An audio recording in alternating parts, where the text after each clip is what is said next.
Okay, it's a new day. I'm back out in the shop. Got several items made up this morning for the power drawbar that I didn't get on video for two reasons. One is that it's very common stuff. It was just cutting some pieces to length, drilling and tapping each end of it to make risers. And the second reason, my grandson was out here in the shop with me this morning, 10 years old. He had, of course, 10,000 questions, which I appreciated every one of them and was glad to answer them and glad he got to spend some time with me. And then he remembered I had pellet guns, pellet rifle and pellet pistol here, and he wanted to shoot them. And so I got them out for him, and while he was shooting them, of course, about seemed like every 30 seconds, he was running back in the barn, ready to reload. It was a little longer than that, but like I say, what I made this morning was not really anything that's special. But this was the bushing we were last working on in the previous video. It's made out of Delrin. I did drill it out to a 1/2 inch. I believe that's what it was. No, I'm sorry, it was 31/64, just under a half. And this end was 3/4 inch, and this end 0.625. You'll see how those pieces come together shortly. I'm going to put everything together. I've got all the pieces made at this point, so I'm going to put everything together and show you the pieces, show you what I did. Here's a few items that I made this morning. All they are 4-inch risers. They're drilled and tapped on each end, and I made these the same length as best of my ability. I faced off one end, then I set up a work stop in the mill and milled off the other end to each one, then drilled and tapped them for that. The rest of the pieces I think will be easier to show you as we put it together. This was the gearbox base that we probably in the very first video. So what we're going to do is take these pieces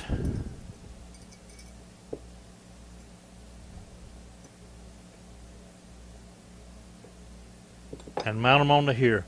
I'll show you when we set this up on the mill itself how I determine this height, how I determine needing that much or that little, ever how you look at it.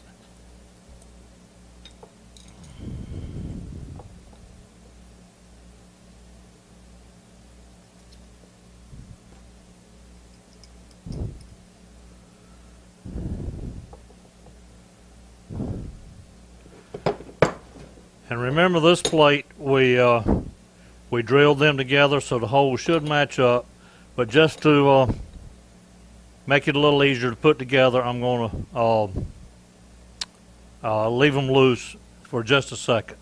Now, across the top, be sure you can see this. This is the piece of chrome rod that I made earlier. This is what our floating plate is going to slide up and down on. I didn't want anything soft like brass or aluminum. I wanted something good and hard. And like I say, I had this piece of chrome rod in my bin, so I decided to use that. We'll go ahead and mount that.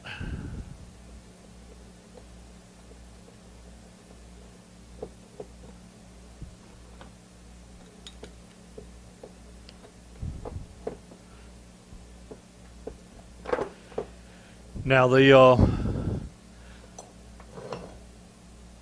floating mount that we made earlier in an earlier video, again with the bushing, is going to ride up and down here.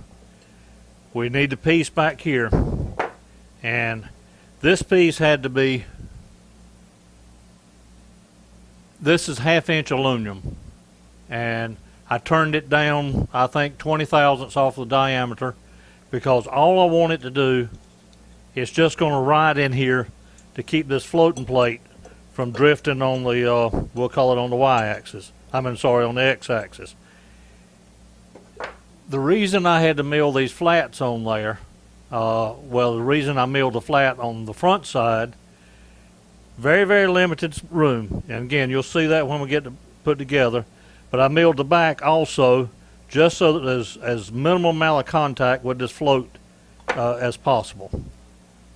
So we'll put this piece on as well.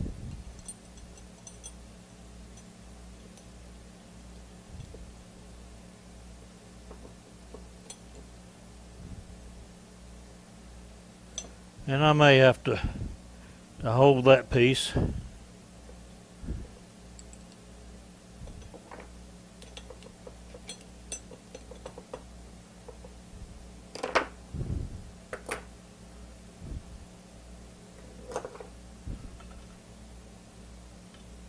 All right. So now we'll mount this up here.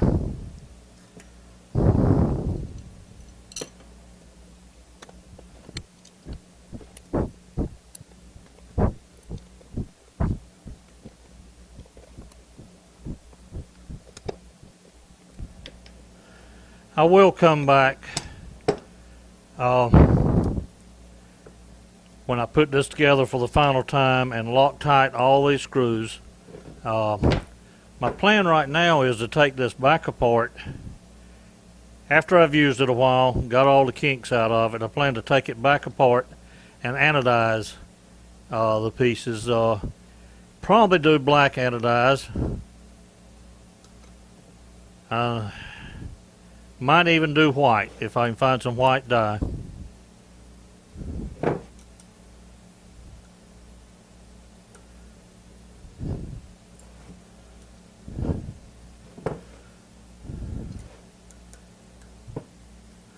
Alright.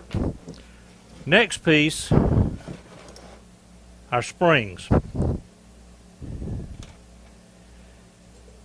I got these springs from Lowe's. Give you an idea of what they look like.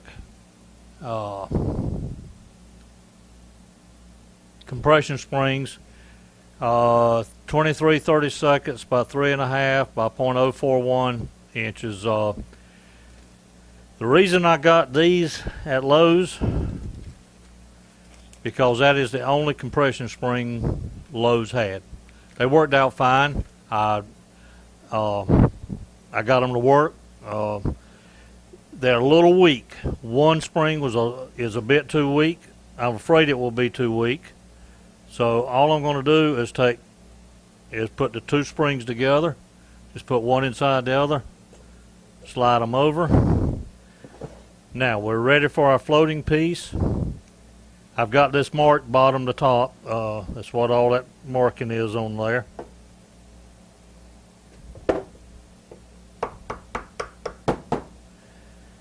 And to hold this bushing in place, I have a 1/4 set screw in the side.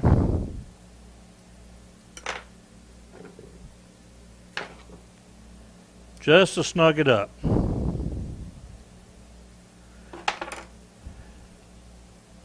And I put that on upside down.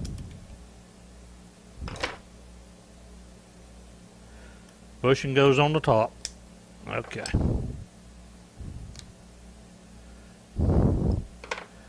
Now that is going to ride,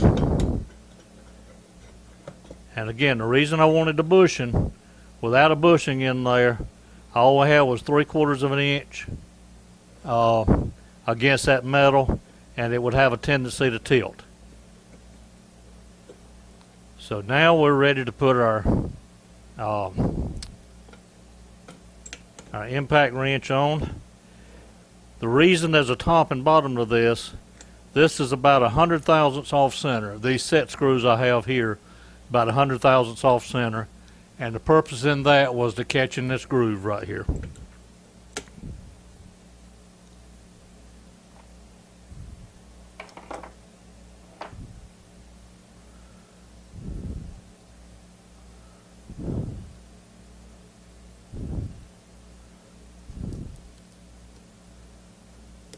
got set screws in both sides.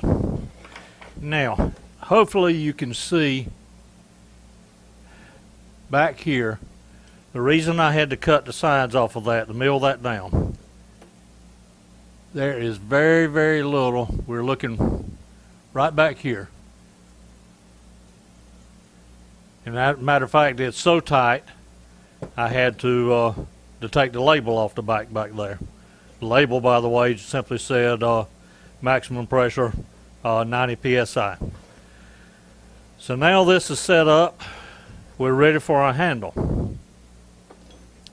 The handle block, this is another piece of the 1 3/4, 1.5 by 3/4 inch, and it's 1.65 long.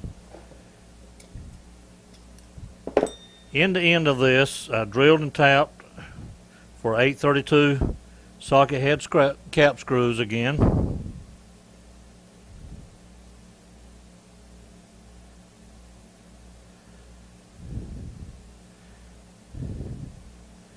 I'm going to back these out. These I will, of course, set in Loctite. This goes on the top of the bushing.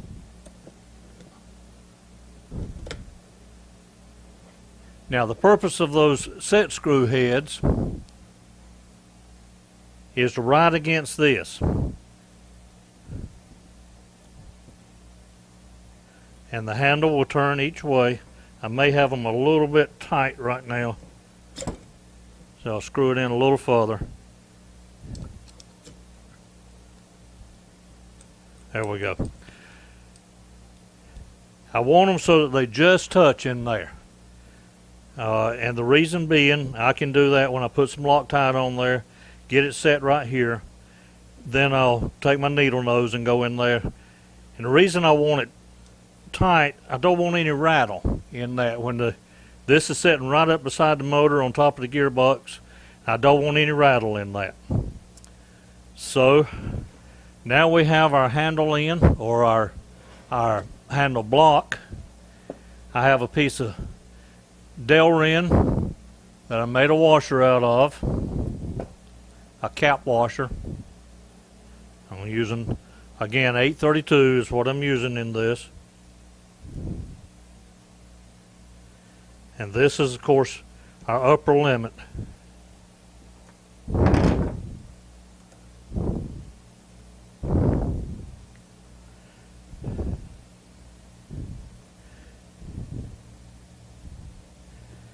The reason I use Delrin in this right here for this,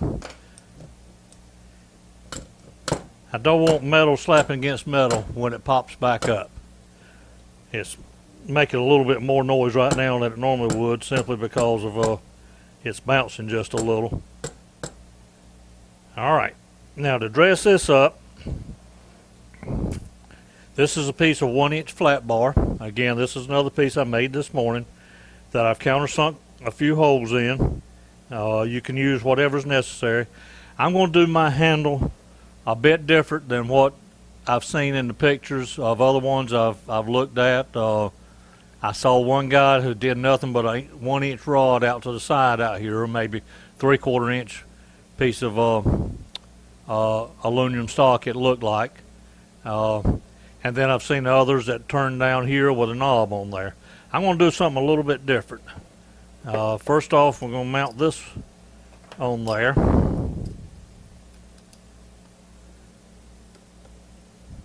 And like everything else, it's 1032. The only thing that's not 1032, these down here are 1/4 I wanted to make absolutely certain I had a good strong bond in this upright that the float is going to mount on, that the float is going to slide on.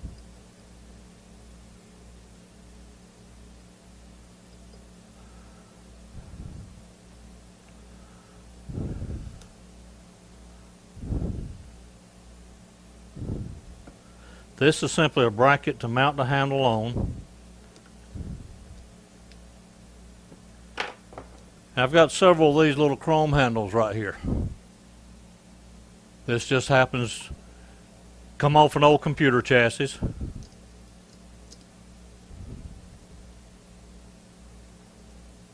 And that, by chance, is a 1032, but I had to screw with the handle itself.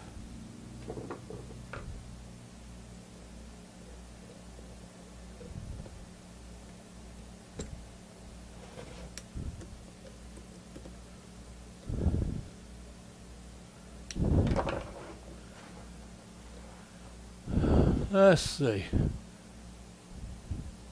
So there's what it looks like from the front. There'll only be about a ½ inch to go down, maybe 0.6, 0.7 inches to go down and engage the drawbar and let go, and some of that rattling you can hear now is in this. Air will hook up to the top. So I'm going to turn the camera around to the mill. We're going to set this up on the mill, and some of you may be in for a surprise when you see the next part. Others of you might have been expecting it from the beginning. I did realize from the time that I did my very first mock-up, measuring, blocking, whatever, that I was going to have to make a part for the mill, not change anything, not modify anything on the mill, just make another part for it. So let me get turned around there. We'll set this on there, and you can see what it'll look like. We're over here at the mill now. I've got the camera set up so that you can see, again, the top of the gearbox housing. As I said in an earlier video, I had to take the fins off of this side of the motor. I was going to cut them off with the Dremel, but I wound up just taking a pair of vice grips and working them off, then cleaning up the edge with a chisel.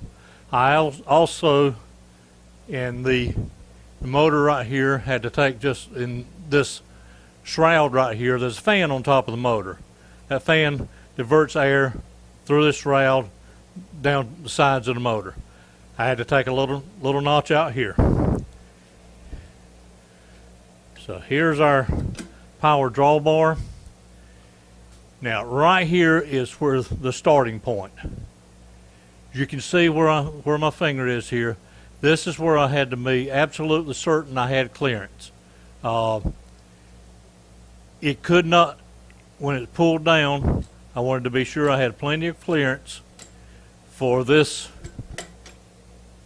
Get this over here so that you can see that is a non-movable part. It will rotate, but it sticks out this much behind the tool itself, behind the impact wrench. So that was the first deciding factor on the overall height. With that, and remember we had this plate made, the float, I wanted approximately an inch travel in the float there, plus a little freedom in that. So that's what determined this height right here, and actually the compression amount I had on the springs. Different size springs, different strength springs may dictate a little more, a little less height than that. Then from that point, that gave the determination of the height on these risers between the mounting plate and the gearbox plate. So that's got it in place now. The thing that I'm got to have that I don't have, and any of you that has built a power drawbar before are probably familiar, and again, I knew this from the beginning, from the first time I held this up here and saw what that distance was going to be there, that I was going to have to make a new drawbar. Quill is all the way up now, and as you can see, this does not reach that. So the drawbar has got to come to this point right here. I measured that distance after I got all the pieces put together. Drawbar needs to be 3.450 inches taller than it is now. That'll give just a little clearance up here when it's back in the home position, and then it will engage good at that point. While I've got it sitting right here, I've still got the adjustment, the amount of air, but as you can see, pull down, and just by tilting the handle either way,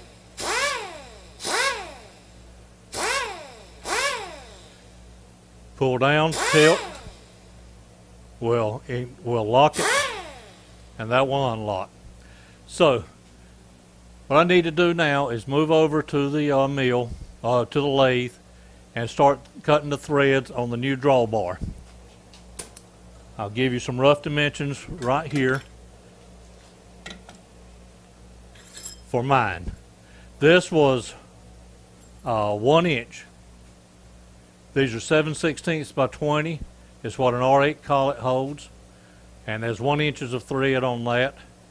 This distance between the thread and that shoulder, I'll take this washer off for now, but that distance in between there was 10.125 inches.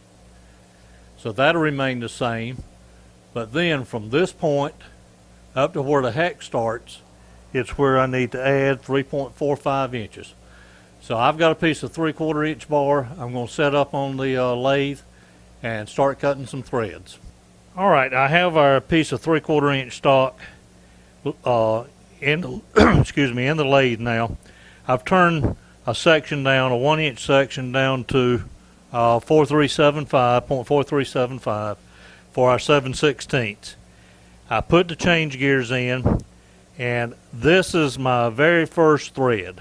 This is the first thread I've ever cut unassisted. My friend Chad Hensley was over several months ago, and we did cut a thread. He set everything up for me, and I went through the motions. But hopefully this is it. I have made a scratch pass, and it's coming out to 20 threads per inch. So we're going to see what kind of mess I can make. But I think it's going to be okay. I have everything in gear, I think.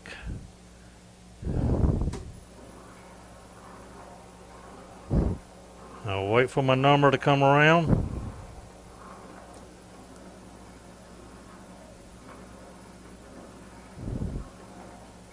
Okay, I didn't advance it any from my scratch pass. So I back the cross slide out, bring it back in, and I have not only the dial set, but I have the DRO set as well. Advance a couple thousandths on the compound. I believe I can go a few more RPMs. Now we'll wait for the number, and hopefully it follows track.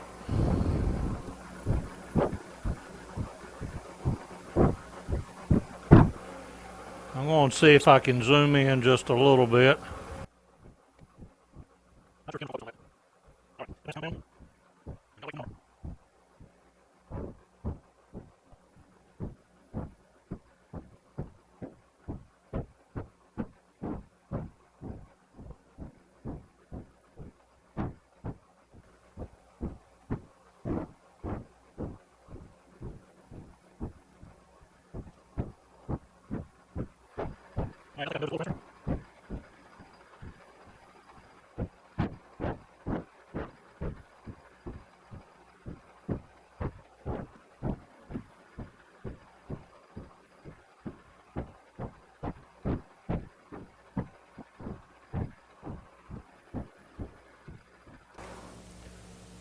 It's looking very close now.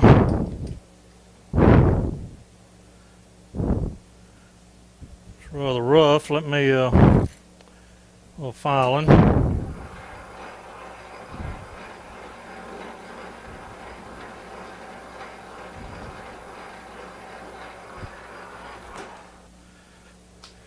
And I just happen to have a 7/16 20 nut.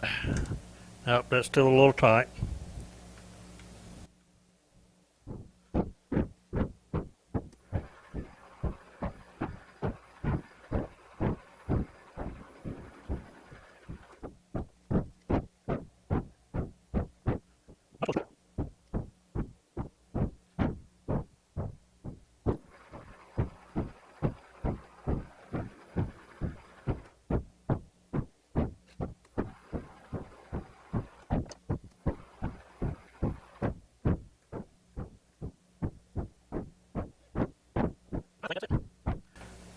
Well, well, well, what do you know? First thread of success.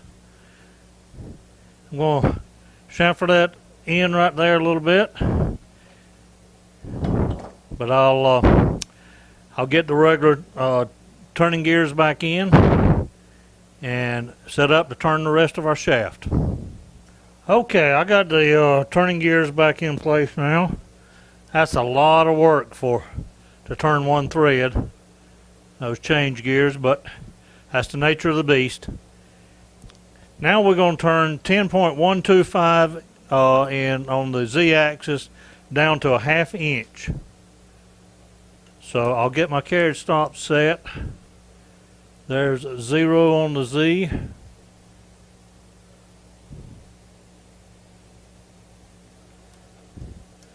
We want 10.125.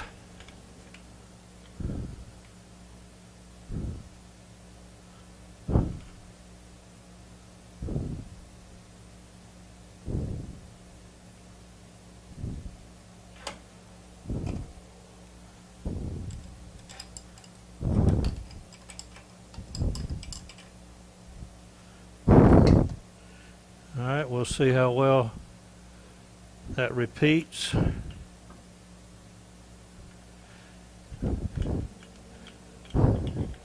And as usual, we'll get a small cut just to get us a starting point.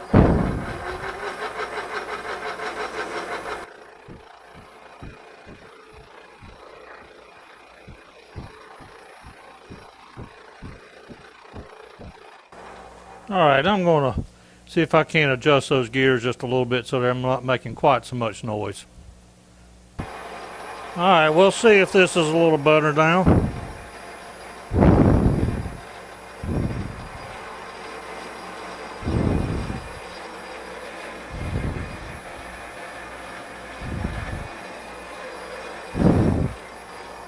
And I think I will go into the highest gear to do this turning on this. Got a long ways to go.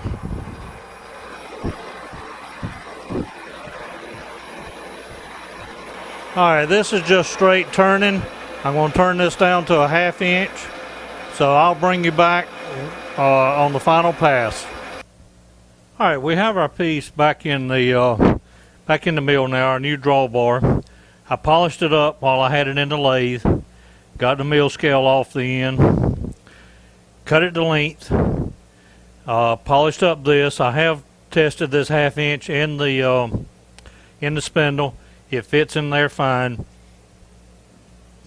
I'm set up now to start cutting the hex, and that's going to be about 57 thousandths off of each side.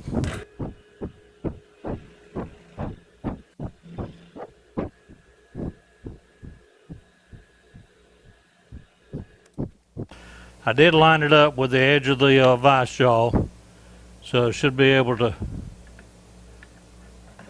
line up there and not have to reset my X every time. I've got a 0 set on the DRO.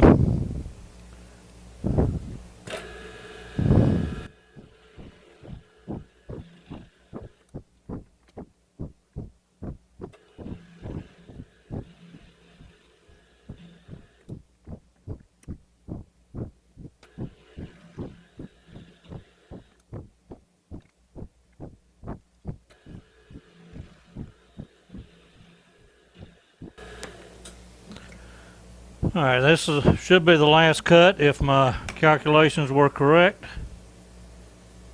We should wind up with a 17 millimeter. Excuse me. Now, my vise is is a 4-inch vise. The holder for the 5C collets that I'm using in here, the back end of it falls right in between the ways on the vise. So I've got one of my parallels laying across there just to keep this from tilting over.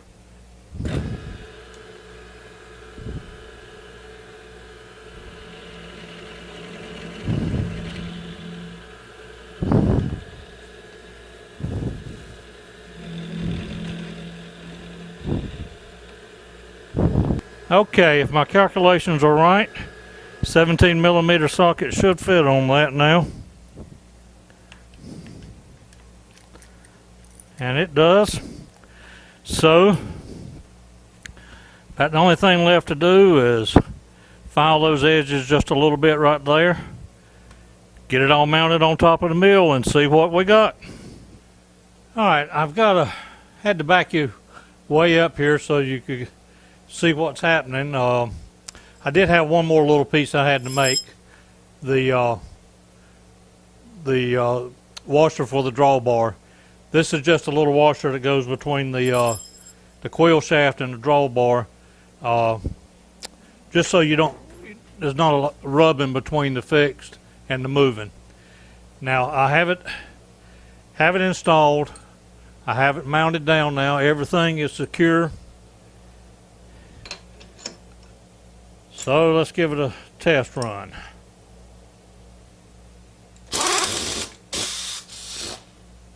All right, that is in. I've got to learn to touch so that I don't necessarily, hopefully I can get to the point with it that I can just loosen it enough to take the end mill out and not pull the collet out. Like that. We're up a little closer now, and as you can see, the measuring in there have about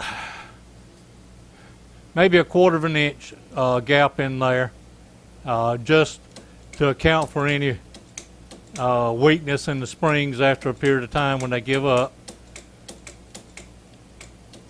But it's retracting fine. I will try again to remove and tighten it in. Just find the slot with your, and I've got it on 70 psi right now. What I'll do is run some trials, taking some pretty heavy cuts in metal, and just see how tight that I need to put it. Like I say, I've got it at 70 pounds psi. This impact wrench maxes out at 90 psi. So I think that's going to be a wrap. It's been a fun project. Hope you enjoyed it.